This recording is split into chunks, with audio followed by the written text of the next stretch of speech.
오늘은 하나님의 이름 5번째 시간으로 여호와 라파, 여호와는 치료하는 하나님이다 라고 하는 그 제목으로 주의 말씀을 전하겠습니다.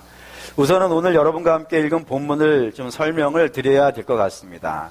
내용인즉슨 이렇습니다. 이스라엘이 원래 살던 출신지는 애굽이었고 그 애굽에서 이스라엘은 종살이를 하고 있었습니다. 근데 그 종살이가 쉽지 않았죠. 굉장히 어려웠습니다. 매일같이 울어야 될 만큼 큰 고통이 있었고 괴로움이 있었어요. 그래서 그 괴로움 때문에 날마다 탄식을 하게 됐고 그 탄식 소리를 하나님은요 기도로 들으신 거예요. 그래서 그 기도를 들으면서 당신이 아브라함에게 하신 약속을 떠올렸습니다. 내가 네 자손들을 반드시 구해내리라 하셨던 그 약속을 기억하시고 모세를 애굽에 보내시죠. 모세에게 명하셔서 애굽에 가서 내 백성을 불러내라 라고 명령을 하셨고 모세는 그 명령을 갖고 애굽 바로에게 찾아갑니다. 그리고 바로에게 명하죠. 하나님께서 내 백성을 내놓으라고 하시는데 당장 썩 내놓도록 하여라 라고 했죠. 그러자 바로가 네 알겠습니다 라고 하지 않았습니다. 바로는 끝까지 하나님을 거부했고 하나님을 무시했고 하나님 멸시하고 안 내놨습니다. 그러자 하나님께서 모세를 통하여서요 그 땅에 재앙을 내리기 시작하셨습니다. 첫 번째 재앙은 나일강이 피가 되는 것부터 시작을 해가지고 하나씩 해서 마지막 10번째 재앙이 내려졌죠. 10번째 재앙은 바로의 아들에서부터 시작하여 그 땅에 살고 있는 짐승에 이르기까지 모든 맏배들이 죽는 그런 엄청난 재앙이었습니다. 그러자 그 재앙을 만나서 비로소요 바로가 어떻게 하냐면 항복을 합니다. 두 손을 들게 되고요. 그래서 이스라엘을 내주겠다. 데려가라 라고 얘기하죠. 그래서 이스라엘은 출애굽을 하기 시작합니다. 그들 앞에는 구름기둥과 불기둥이 인도하면서 나팔 불고 소리 지르면서 이렇게 출애굽을 합니다. 그래서 한참을 가죠. 근데 한참을 가고 있는 중에 바로가 생각을 바꿉니다. 저들을 내어주면은 내 집은 누가 짓나? 내 밭은 누가 가꾸고 내 일은 누가 해주나? 저들을 다시 잡아와야겠다. 다시 잡아와서 내 일을 시켜야겠다라고 하는 그런 생각을 갖죠. 그래서 이제 그 이스라엘을 다시 잡으러 갑니다. 이번에 갈 때는 굉장한 군대를 데려가죠. 바로의 친위대라고 불리는 엄청난 군대를 이끌고 그냥 폭풍과 같이 달려갑니다. 말을 타고 달려가고 전차를 타고 달려가고 그렇게 불이 나게 맹추격을 해서 그 이스라엘을 따라잡은 곳이 어딜까요? 거기에 홍해바다입니다. 홍해바다 앞에서 따로잡아요. 그러자 이스라엘이 멘붕 상태에 들어갔어요. 앞에는 뭐가 있으니까요? 홍해가 있고 뒤에는 바로의 군대가 있고 이런 걸 뭐라 그러죠? 진퇴양난. 앞으로 가지도 못하고 뒤로 가지도 못하고 그 사이에 끼어가지고 완전히 그렇게 되어질 수 있는 그런 상황이 되어진 거예요. 그래서 낙담하고 실망하고 막 울부짖고 하죠. 그때 이제 모세가 하나님께 기도합니다. 그러니까 하나님이 그들을 구원하시는데 어떻게 구원하시냐면 그들 앞에 있었던 불기둥이요 뒤로 가는 거예요. 뒤로 가서 바로의 진 앞에서 딱 치는 겁니다. 그러니 불기둥이 앞에 있으니까 바로의 군대가 어떻게 하겠어요? 못 가까이 가는 거예요. 그러니까 바로의 군대는 못 가까이 하고 하나님께서 밤새도록 큰 동풍을 불게 하십니다. 어마어마한 바람이었던 것 같아요. 밤새도록 불게 하셔가지고 결국에는 바다를 쫙 갈라버리죠. 영화 10개에 등장하는 것처럼 쫙 갈라버리시고 그 갈라진 길 사이로요 이스라엘이 지나가는데 어떻게 지나갔냐고 되어 있냐면 먼지를 일으키면서. 그러니까 여기 진도 앞바다에 있는 건 모세의 기적이 아니에요. 우리 그거 모세의 기적이라 하지 맙시다. 그건 달의 인력이 만들어낸 일이고 모세의 기적은 바다를 가르고 그 바다 사이를 걸어가는데 뭐가 일어났다고요? 먼지가 일어나는 게 기적이에요. 먼지를 일으키면서 그 바다를 이스라엘이 지나가는 겁니다. 얼마나 놀라워요.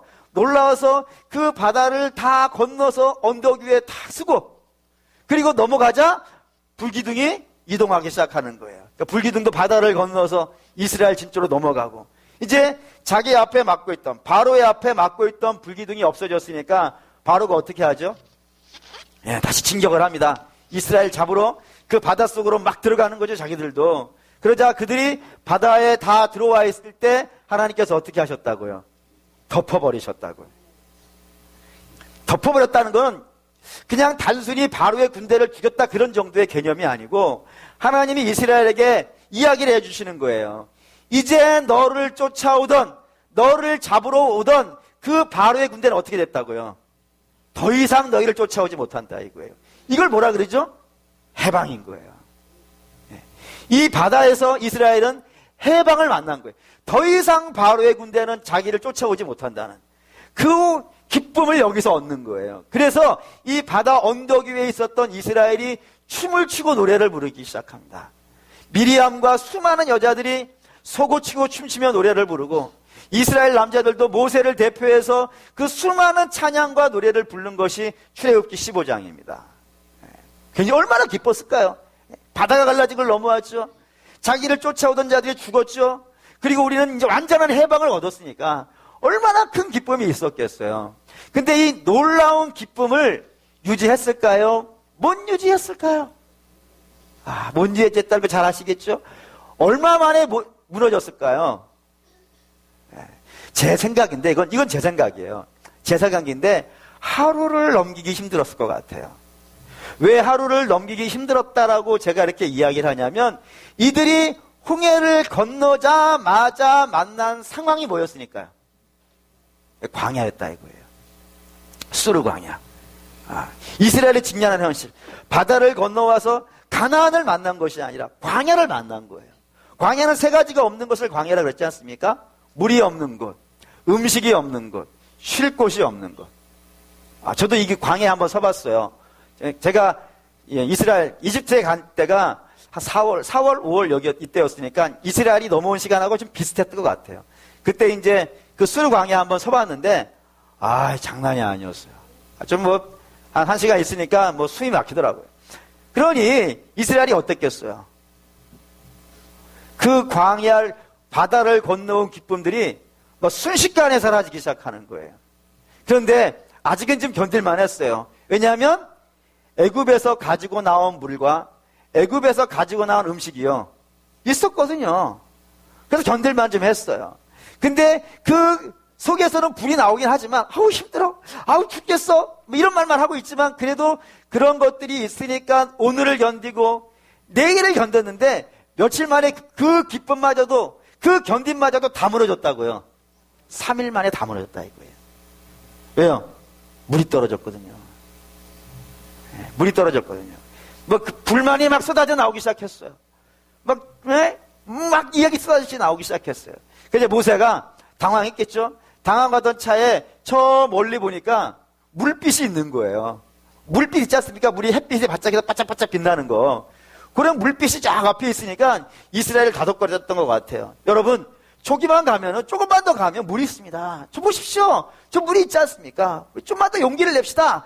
해가지고 그 물 있는 데까지 이스라엘을 데리고 딱 와서 물이 있으니까 이스라엘 백성들이 어떻게 했겠어요? 며칠 만에 물을 만났으니까 기뻐가지고 물속으로 막 들어가서 푼덩 담그기도 하고 손으로 퍼서 입에 탁 넣는 순간에 막 토해내기 시작하는 거예요. 왜요? 쓴물이었다 이거예요. 이게 마라라고 하는 단어가 있어요. 이게 마라의 샘물이라 그러는데 이게 마라라는 뜻이 히브리어로 쓰다라는 말입니다. 그러니까 사람이 먹을 수 없는 쓴물이었다 이거예요. 단물을 기대하고 왔는데 쓴물을 만났으니까 얼마나 난감하고 그랬겠어요. 그러자 이스라엘 백성들의 탄식 소리가 커져가기 시작했고, 그리고 이스라엘 진중 안에 있었던 아이들이 목이 말라서 울부짖기 시작했고, 짐승들도 갈증에 막 괴로워하기 시작하자 이스라엘이 드디어 폭발을 해버렸습니다. 그리고 그 분노를 누구를 향하는 거예요?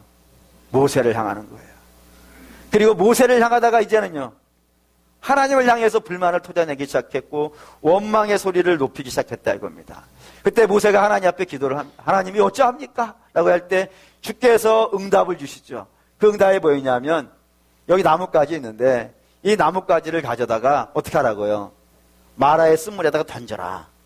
그러면 그 던지면서 그 나뭇가지가 물에 빠지면 그 물이 어떻게 될 거라고요? 단물로 바뀌게 될 거라 라고 명하신 거예요. 그러자 모세가 그 나뭇가지를 가져다가 물에다 던졌더니 진짜로 쓴물이 단물로 변화되었다 이거예요. 그러자 하나님이 말씀하시는 거예요. 이렇게 말씀하신다 이겁니다. 너희가 내 명령을 듣고 내 말에 순종하면 이 마라의 쓴물이 단물이 된 것처럼 너희의 인생이 비록 아무리 쓴 인생이라 하더라도, 너희가 아무리 고통받는 인생이라 하더라도 내가 너희를 어떻게 하겠다고요? 쳐내겠다. 나는 그걸 할 수 있는 하나님이다. 내가 그걸 반드시 해줄 테니까 너희는 내 말을 듣고 순종하는 사람이 되라 라고 이렇게 말씀하셨고, 이스라엘은 이 사건을 기념하여서 우리 하나님이 우리를 고치시는 분이라는 사실을 자자손손 알려주기 위해서 하나님이 이름을 뭘로 했다고요? 여호와 라파라. 우리 하나님은 여호와 라파라. 그분이 우리의 인생을 고쳐주신다고 하셨다. 이렇게 이름으로 그 후손들에게 알려주었다라고 하는 내용이 저와 오늘 함께 읽은 본문의 내용입니다. 근데 이 내용이 우리에게 너무나도 중요한 내용을 갖고 있어요. 어느 면에서 중요하냐면, 여러분들에게 좀 간단한 질문을 하나 하도록 하겠습니다. 물론 간단한 건 제가 간단한 것이고 일부 예배 때는 맞히신 분이 없었습니다. 그러니까 여러분도 큰 부담을 갖지 말으셨으면 좋겠어요. 제가 기대하지 않으니까. 질문이 이겁니다. 애굽하고 가나안하고 공통점과 차이점이 있습니다. 분명한 공통점이 있고 분명한 차이점이 있습니다. 혹시 아실까요? 공통점 뭘까요? 비슷한 답이 나왔는데, 놀라운 답이 나왔어요. 예. 애굽과 가나안의 공통점은 우상의 나라라는 겁니다. 애굽에도 우상이 많아요. 근데 애굽에만 많은 게 아니고 가나안에도요, 우상이 많아요. 두 땅 전부 다 우상이 많은 땅이에요. 그러면 여기에 차이점은 뭐가 있을까요? 분명한 차이점이 하나가 있어요. 그게 뭐냐면 바로가 있냐 없느냐예요. 애굽에는 바로가요 있어요. 가나안에는요 바로가 없어요. 이 차이를 여러분이 이해를 하실 수 있어야 돼요. 이게 무슨 말이냐면, 이스라엘이 처음 말씀드렸다시피 애굽에서 종살이를 했어요. 누구의 종이에요? 바로의 종이에요. 바로의 종이라는 말은 바로에게 매인 사람이라는 거예요. 그래서 바로가 주는 것을 먹어야 됐고, 바로가 하라는 행동을 해야 되고, 바로가 하지 말라는 걸 하지 말아야 되는 거예요. 종이 그런 거지 않겠습니까? 그러니까 바로가 이스라엘의 모든 것을 결정할 수 있어요. 심지어는 뭐까지 결정할 수가 있는 거예요. 저들이 믿는 것까지 결정할 수 있어요. 바로가 이거 믿어! 라고 얘기하면요, 그걸 믿어야 되는 거예요. 거기가 바로 애굽이에요. 바로의 종되어 있다는 거예요. 신까지도 결정할 수 있는 곳이 애굽이라 이겁니다. 근데 반면에 가나안은요, 그 바로가 없다는 말이 이해가 되실까요? 이스라엘에게 너 이거 믿어! 라고 명하는 악한 자가 가나안에는 없는 거예요. 거기에서는 누가 결정해야 되는 거예요? 이스라엘이 결정을 해야 돼요. 그래서 이런 이야기가 있습니다. 여호수아 24장 14절에서 15절 읽겠습니다. 그러므로 이제는 여호와를 경외하며 온전함과 진실함으로 그를 섬기라. 너희의 조상들이 강 저쪽과 애굽에서 섬기던 신들을 치워 버리고 여호와만 섬기라. 만일 여호와를 섬기는 것이 너희에게 좋지 않게 보이거든 너희 조상들이 강 저쪽에서 섬기던 신들이든지 또는 너희가 거주하는 땅에 있는 아모리 족속의 신들이든지 너희가 섬길 자를 오늘 택하라. 오직 나와 내 집은 여호와를 섬기겠노라 하니. 이게 여호수아의 마지막 설교입니다. 죽기 직전에 한 이야기예요. 너희에게 하나님이 누구냐 이거예요. 그 결정을 해라. 가나안 들어가면 너희에게 신이 저 강 건너 쪽이라는 것은 두 가지를 나타내요. 하나는 아브라함이 강을 건너온 사람이거든요. 유프라테스 강이라고 하는 이방 땅에서 온 사람이기 때문에 유프라테스 강, 메소포타미아에서 섬기던 신을 섬기든지, 또 다른 의미로는 애굽도 강이라고 볼 수 있죠. 뭐 그것도 바다도 물이니까 그쪽 애굽에서 섬기던 신이 너희에게 신인지, 아니면 여기에서 우리를 건져내신 그 우상의 세계에서 건져내신 하나님이 우리의 신인지 너희는 이제 결정을 하라. 나는 어떻게 하겠다고요? 나는 여호와만 나의 하나님이라고 섬기겠다. 너희는 그걸 결정하라. 이렇게 얘기를 했다 이겁니다. 그걸 결정할 수 있는 곳이에요. 가나안은 그런 곳이라니까요. 가나안의 그 하나님이 이스라엘이 가나안에 들어가기 전에, 그 수많은 우상들이 있는 땅에 들어가기 전에 진짜 하나님이 누군지를 이 마라의 땅에서 보여주시는 거라 이거예요. 너희의 쓴 인생을 단인생으로 바꿔줄 수 있는 것은 나다. 그러니 가나안에 들어가서도요, 그 우상들이 하는 이야기 듣지 말고 너희는 나만 믿고 나만 따라오는 사람이 되라는 사실을 알려주기 위해서, 당신은 쓴 인생을 단인생으로 고쳐낼 수 있는 그런 분이라는 사실을 알려주기 위해서 여호와 라파라고 하는 이름을 보여주시고 알려주셨다 이겁니다. 근데 하나님이라는 분은 여기서만 그런 분이 아닌 거예요. 성경 전체에서 하나님은 다 여호와 라파예요. 그게 하나님의 속성이라니까요. 하나님의 본성이에요. 창세기 1장에서부터 요한계시록 마지막 장까지 하나님은 고쳐내시는 분이라니까요. 예를 들어보죠. 가장 간단한 예 두 개만 들어봅시다. 하나는 아브라함이에요. 아브라함이라고 하는 사람은 인생의 기쁨이 없는 사람입니다. 뭐를 보고 인생의 기쁨이 없다라고 이야기를 하냐면, 그가 75세가 되었음에도 불구하고 뭐가 없으니까요. 자식이 없는 거예요. 성경이 가지고 있는 중요한 복의 개념 중에 하나가 전통의 화살이 많은 거예요. 그 전통의 화살이 뭐냐면 자식이란 말입니다. 그게 없으니까, 75세가 되었음에도 불구하고 자식이 없으니까 그의 인생에 기쁨이 없었다 이거예요. 그런 기쁨이 없는 인생에게 하나님이 찾아가십니다. 찾아가셔서 뭐라 그러시냐면, 야 아브라함아, 너 이제 나만 보고 따라와야 돼. 내 말만 듣고 따라와야 돼. 오는 길에 별의별 일이 다 있을 거야. 너를 유혹하는 이야기도 있을 것이고, 너를 힘들게 하는 이야기도 있을 것이고, 별의별 이야기들이 있을 거야. 그런데 그런 별의별 이야기가 너의 귀에 그렇게 많이 들린다 하더라도 절대로 뭐만 하라고요? 내 음성만 듣고 와야 돼. 나만 따라와야 돼. 내가 너를 반드시 복으로 만들어줄게. 네 자체를 복으로 만들어줄 테니까 너 그렇게 따라와야 돼 해가지고 아브라함이 갈대아 우르에서 출발해 오는 거예요. 출발해 와가지고 별의별 이야기들이 다 있지 않습니까?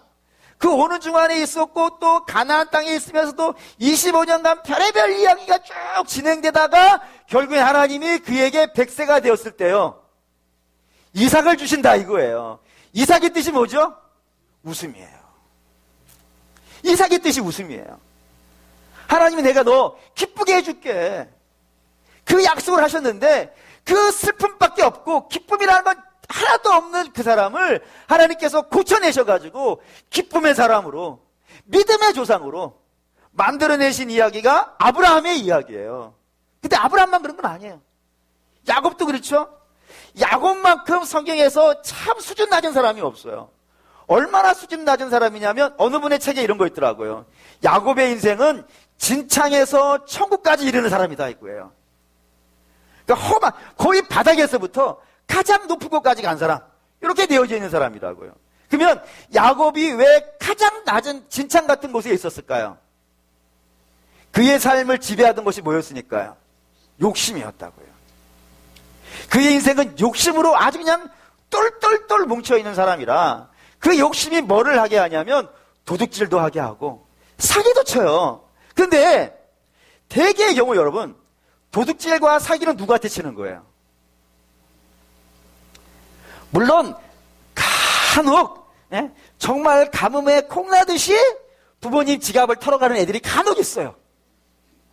정말 그건 간혹 있는 것이고, 물론 이런 애들도 있죠.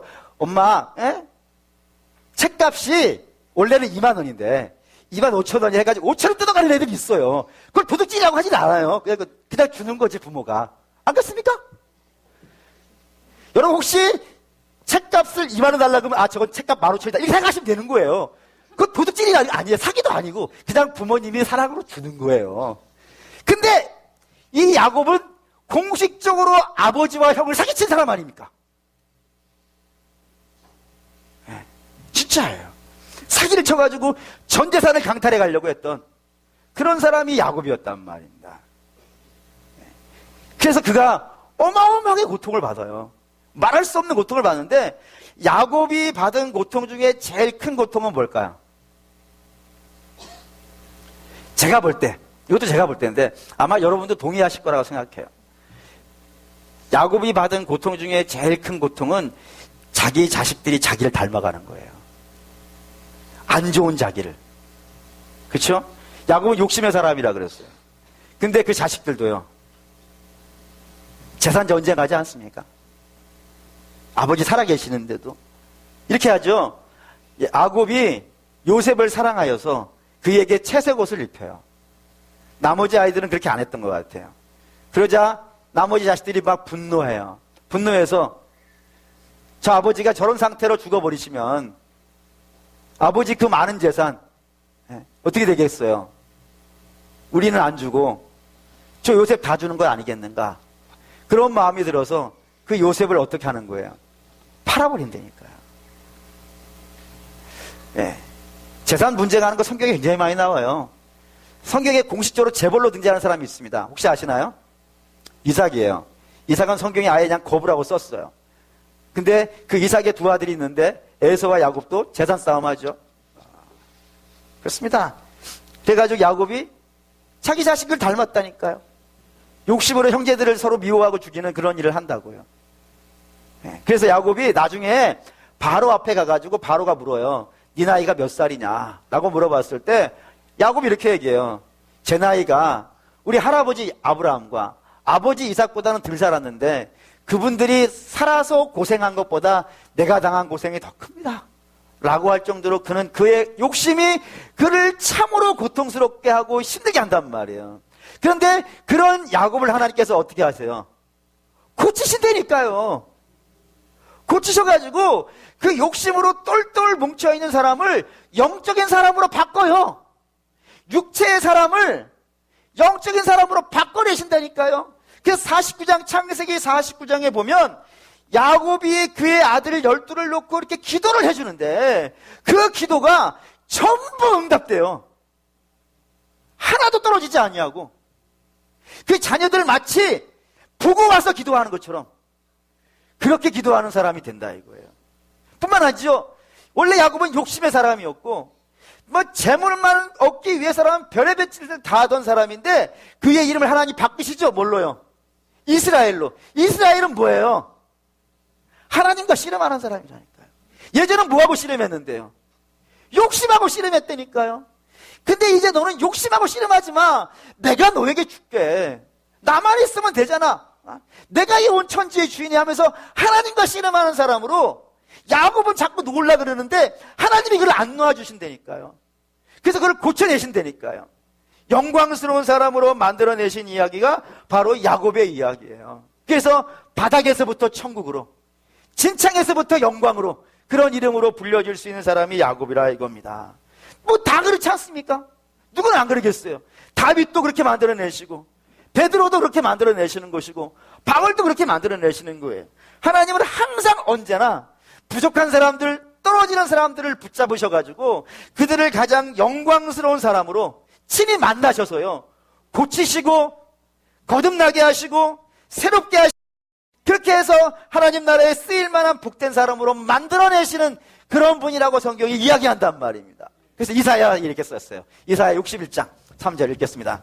무릇 시온에서 슬퍼하는 자에게 화관을 주어 그 죄를 대신하며 기쁨의 기름으로 그 슬픔을 대신하며 찬송의 옷으로 그 근심을 대신하시고 그들이 의의 나무 곧 여호와께서 심으신 그 영광을 나타낼 자라 일컬음을 받게 하려 하심이라. 하나님 어떻게 하시려고 하시냐면 슬픔으로 관 쓰고 있는 사람을요 화관, 꽃관으로 씌워줄 것이고 그리고 죄를 뒤집어 쓴 사람 슬픔에 겨워서 죄를 뒤집어 쓴 사람을 기쁨의 기름으로 발라주실 것이고 슬퍼서 탄식하고 있는 사람을 그 탄식이 나오는 입에서 기쁨의 찬송이 나오도록 바꿔주실 것이고 그리고 근심하는 자들을 하나님의 영광을 보는 자들로 그렇게 만들어주시겠다. 이게 여호와 라파라니까요. 근데 이거를 우리 신약에 오신 예수님이 똑같이 말씀하시는 거예요. 보시죠. 누가복음 4장 18절 있습니다.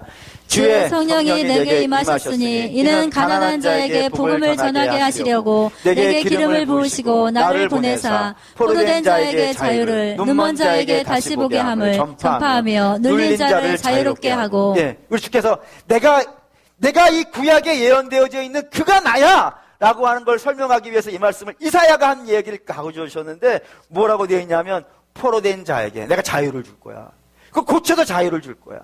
그리고 눈먼 자를 고쳐서 내가 보게 할 것이고 그리고 눌린 자, 이 세상의 모든 근심에 눌린 자를 내가 풀어줄 거야.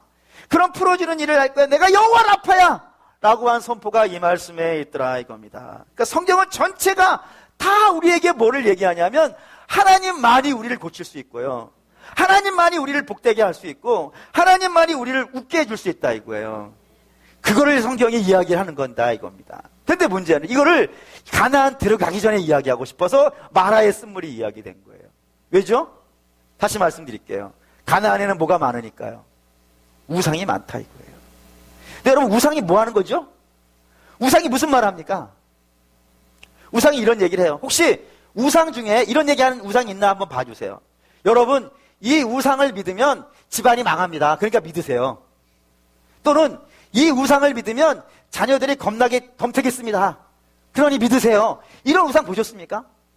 그런 우상은 없어요. 우상이 다 무슨 얘기하는지 아십니까? 내가 너에게 복 줄 수 있어. 내가 너를 웃게 해줄 수 있어. 내가 너에게 이걸 줄 수 있어라고 한 공약들을 어마어마하게 해놨다고요. 그게 우상이란 말입니다. 가나안에 들어간다는 것은 그런 우상의 세계로 들어가는 거예요. 거기에서 참 하나님이 누군지를 알아야 된단 말입니다. 그렇지 않으면 이런 일이 벌어져요. 열왕기상 18장 21절 읽을게요. 엘리야가 모든 백성에게 가까이 나아가 이르되 너희가 어느 때까지 둘 사이에서 머뭇머뭇하려느냐. 여호와가 만일 하나님이면 그를 따르고 바알이 만일 하나님이면 그를 따를지니라 하니 백성이 말 한마디도 대답하지 아니하는지라. 이게 갈멜산에서 엘리야와 바알 선지자의 전투의 장면에 등장하고 있는 설교예요. 여기에 이스라엘이 그 당시에 이스라엘이 바알에 푹 빠져 있다 이겁니다. 왜 바알에 푹 빠져 있냐면 이 바알이 가나안의 신인데 이 가나안의 신이 세 가지를 준다라고 되어 있어요. 뭐를 주냐면 농사를 잘 되게 해준다고 되어 있고 또 하나는 출세를 하게 해준다고 되어져 있고 또 하나는 성공을 준다라고 되어 있어요. 근데 이게 근거가 있어야 되지 않겠어요? 근데 이 근거가 그 당시에 어디에 있었냐면은 두로와 시돈이라는 나라가 가장 열광적으로 바알을 믿던 나라예요. 바알을 가장 열광적으로 믿던 나라가 두로와 시돈인데 지금 이제 레바논쯤 되는 나라거든요. 근데 이때 이 두로와 시돈이 바알을 열심히 믿고 있던 그때에 이 두로와 시돈이 굉장히 부자였어요. 굉장히 부자였어요. 얼마나 부자였냐면은 이 서양이든지 동양이든지 모든 상선들 있지 않습니까? 물건을 팔고 싶은 사람도 두로로 갔고 물건을 사고 싶은 사람도 두로로 가는 거예요. 그래서 두로의 왕이 바다에 딱 앉아가지고 물건을 안 팔면 좋은 거를 사갈 수가 없는 거예요. 그리고 뭐 아무리 좋은 것이 있다 하더라도 이게 두로의 왕이 안 사주면 사갈 데가 돈으로 바꿀 데가 없고 또 거기서 두로의 왕의 곁에 사야 되고 그렇기 때문에 이 두로의 왕은 가운데 딱 앉아가지고 물건 팔아오는 사람은 어떻게 사는 거예요? 싸게 사고 물건 사러 온 사람한테는요 비싸게 팔아가지고 어마어마한 수확을 거둬들였단 말이에요. 그래서 그 당시에 두로라고 하는 나라가 거의 뭐 가나안 최고의 부자였을 만큼 어마어마한 부자였던 거예요. 근데 그걸 보면서 이스라엘이 부러운 거였어요. 우리도 부자가 되고 싶은데 우리도 저러고 싶은데 어떻게 하면 저렇게 될 수 있을까 곰곰이 생각하다가 찾아낸 게 뭐였냐면 저 두로가 뭘 믿는다고요? 바로를 믿는다고요. 그래서 바로를 우리도 믿으면 저렇게 되지 않겠냐 해가지고 바로를 믿기 위해서 데리고 온 사람이 있는 거예요. 누구예요 그게? 이세벨이에요. 이세벨. 아합 왕의 부인 이세벨. 이세벨의 아버지의 이름을 혹시 아십니까? 이름이 엣바알이에요. 엣바알. 바알이라는 이름이 그냥 들어가 있는 사람이에요. 바알의 제사장이에요. 그 제사장의 딸을 데리고 온 거예요. 그러니 그 제사장의 딸이 오면서 그냥 왔겠어요? 혼수를 갖고 왔어요. 그 혼수가 뭐였어요? 바알의 제사장, 아세라의 제사장 850명을 데리고 온 거예요. 그리고 북이스라엘 전체를 다 뭘로 바꿨어요? 바알신으로. 왜요? 너희도 바알신을 믿으면 두로 같이 될 거라고. 그래서 그걸 전했다고요. 그러자 이스라엘이 거기에 푹 빠져 들어간 거예요. 푹 빠져 들어가가지고 나도 그랬으면 좋겠다. 나도 저랬으면 좋겠다. 그러니까 거기 푹 빠져 들어가는 거예요. 하나님이 이 엘리야를 그 당시에 보내신 거예요. 엘리야를 보내셔가지고 이스라엘을 심판을 합니다. 3년 기근을 줬는데도 불구하고 3년 기근 속에서도 자꾸 바알만 부르는 거예요. 그래서 하나님이 엘리야에게 명하세요. 야, 안 되겠다. 걔네들 다 불러. 그래서 갈멜산에서 다 불렀어요. 다 불러가지고 이야기를 하는 거예요. 야, 결정해라. 뭐가 진짜 여호와 라파인지. 누가 우리의 이 쓴 인생을 가뭄으로 찌들어 있고 고통받는 인생을 누가 바꿀 수 있는지 한번 보자 이거예요. 그래서 거기서 전투를 해가지고 하늘에 불을 내린 게 하나님 이렇게 돼 있는 얘기라 이겁니다. 근데 여러분 이게 하늘에 불을 내리고 이거 다음 얘기고 이게 우리 얘기란 말이에요. 이게 어째서 우리 얘기냐면 우리의 귀에 대고 우리에게 복이라고 말하는 것들을 한번 생각해 보세요. 뭐가 자꾸 복이라 그러고 우리 눈이 자꾸 어디로 돌아가나요? 그렇지 않습니까? 여러분 이 세상의 영광을 어떻다고 되어 있냐면 풀의 꽃 같은 영광이라 그랬어요. 풀의 꽃 같은 영광은 뭐예요? 잠깐 영광은 있어요. 두로도 잠깐 영광은 누려요. 근데 지금 두로는 그 당시에 굉장히 유명한 나라였지만 지금 여러분과 저는 제가 이야기해줘야 알 만큼 아무도 기억하지 않는 나라예요. 세상의 영광이라는 건 잠깐 피었다가 없어지는 영광이에요. 근데 잠깐 피었다가 없어지는 영광을 하나님의 영광하고 자꾸 바꾸자 그런다니까요, 이 세상이. 그래서 우리를 자꾸 어디로 끌고 가려고 그러냐면 돈이 우리의 복이라고, 출세가 우리의 복이라고, 우리의 자녀를 좋은 대학 보내는 게 복이라고 그렇게 자꾸 유혹한다고요. 제가 이렇게 얘기하니까 간혹 어떤 분이 질문을 하시는데 뭐라고 얘기하냐면 목사님은 돈을 싫어하시는가요? 출세를 싫어하시나요? 자녀가 좋은 대학 가는 걸 싫어하시나요? 물어보시는데 저 싫어할까요? 안 싫어할까요? 와, 안 싫어해요. 주면 감사해요. 근데 분명히 알고 있는 건 있어요. 그게 복이라고 생각하지는 않아요. 왜요? 우리에는요, 그게 아무리 이 세상에 많은 것을 갖고 있다 하더라도 죄에서부터 그게 해방시켜주지 않아요. 우리 아무리 대단한 걸 가지고 있다 하더라도 그것이 우리를 영생으로 인도하지 않아요. 그리고 우리가 아무리 대단히 많이 가지고 있다 하더라도 절대 만족으로 이끌어주지 않아요.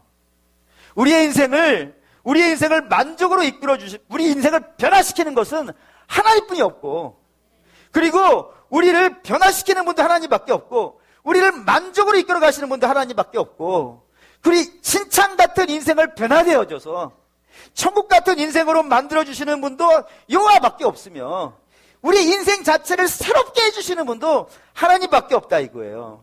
그래서 사도 바울이 이걸 이렇게 얘기했어요. 사도 바울이 빌립보 3장 4절에서 9절입니다. 읽겠습니다. 빌립보서 3장 4절에서 9절 읽습니다.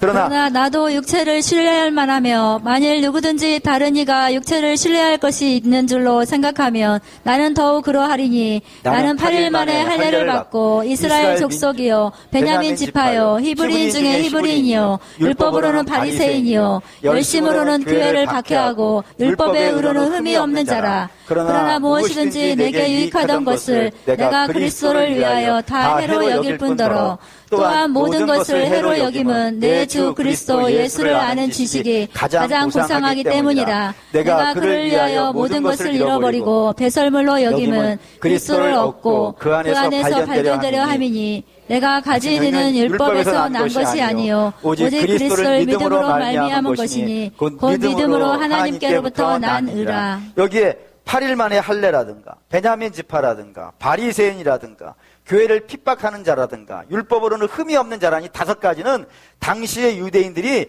내가 고귀한 신분이라는 걸 자랑하는 5가지예요. 그래서 이 5가지를 가지고 있는 사람은 최고급, 유대 사회에서 최고급 지위에 있는 그런 사람을 지칭한다 이겁니다. 근데 바울이 이 5가지를 얻기 위해서 8일 만에 할례 받는 건 자기가 한 건 아니지만 부모님이 해주신 거지만 그 뒤에 나머지는요 다 자기가 얻기 위해서 죽으라고 애를 쓴 것들이에요. 근데 그런 모든 것들을 어떻게 했다고요? 배설물같이 버렸다고요. 왜요? 그게 가치 없어서요? 그게 쓸데없어서요? 아니에요. 다 괜찮은 것들이에요. 근데 왜 배설물같이 보이는 거예요? 그리스도가 너무 위대하기 때문이라 이거예요. 그리스도가 너무 훌륭해서, 너무 그게 이 세상에 있는 아무리 우리에게 복을 준다라고 말하는 것이 실제로 작은 복은 우리에게 줄 수 있어요. 근데 우리 주님이 우리에게 주는 것과 비교가 되지 않는다 이거예요. 근데 우리는 주님이 주시는 것은 시원찮아 보이고 세상이 약속하는 것이 너무 귀해 보이는 세대에 살고 있단 말입니다. 그래서 우리가 너무 고통스러운 곳에 있는 거예요. 사랑하는 우리 믿음의 성도 여러분, 분명히 기억하셔야 되는 것이 있어요. 여러분들을 복이라고 이야기해 주는 것은 실제로 우리를 복으로 인도해 주지 않아요. 우리를 정말로 복으로 인도해 주는 것은 하나님 외에는 없고 그리스도 외에는 없어요. 그렇기 때문에 제가 여러분에게 이 시간 정말 강하게 주장하고 싶은 것, 그게 이거예요. 여러분들은 예수만 믿으세요. 그리고 예수님께 여러분의 인생을 맡기세요. 다른 것에 복이 있지 않아요. 분명히 말씀드리지만 우리 하나님은 여호와 라파인데 그 여호와 라파는 어느 날 갑자기 했다가 어느 날 갑자기 안 하고 이렇게 바뀌는 여호와 라파가 아니라 창세기 1장에서부터 이 세상이 끝나는 날까지 변함없이 여호와 라파예요. 그럼 우리 주님은 그 이름에 부끄럽지 않게 하실 거예요. 우리도 우리 이름이 부끄럽게 되는 거 싫지 않습니까? 하나님 당신의 이름이 여호와 라파면은 우리에게도 여호와 라파예요. 그래서 우리가 비록 지금 쓴 인생이고 고통받는 인생이고 힘든 인생이라 하더라도 주님께서 우리를 반드시 고쳐내실 것이니까 가시다가 인생길 가시다가 힘들고 어려운 일 혹시라도 만난다 하더라도 그것들을 보고 엉뚱한 데 끌려가지 마시고 오직 하나님만 바라보시고 믿음으로 가시길 바랍니다. 그래서 그 믿음으로 가기 위해서 우리가 성령 충만해야 될 것이고 은혜 충만해야 되는 거예요. 그래서 여러분들은 엘리야가 죽을 때 뭐라고 얘기했냐면 엘리야가 이래요. 야, 내가 너한테 뭘 해주랴? 라고 얘기했을 때 엘리사가 뭐라 하죠? 갑절의 은혜를 내게 주십시오. 여러분 그 은혜를 사모하는 마음을 가지세요. 하나님, 내게는요 예수님만 있으면 충분합니다. 예수님이 내 복입니다. 예수님이 나를 가장 좋게 해주실 것이고 가장 만족스럽게 해주실 것이고 내가 어느 곳에 누워있더라도 꿀잠을 주실 것이고 어느 곳에 있어도 내가 나를 웃게 해주실 것이고 어느 곳에 있어서 나로 하여금 춤추게 해주실 분이라고 믿습니다. 난 예수님만 봅니다. 그런 믿음의 결단이 여러분들에게 있으시기를, 특별히 2019년 시작하시는데 2019년 시작하실 때 그 1년 초반에 시작했던 그 믿음의 고백이 연말까지 가시면서 제가 그런 기도했어요. 주님, 제가 여호와 라파를 이야기할 건데 제 입이 부끄럽지 않도록 우리 사랑하는 성도들에게 2019년에 여호와 라파를 꼭 만나게 해주십시오. 그런 역사 여러분에게 있으시기를 주의 이름으로 축원합니다. 아멘. 결단하겠습니다.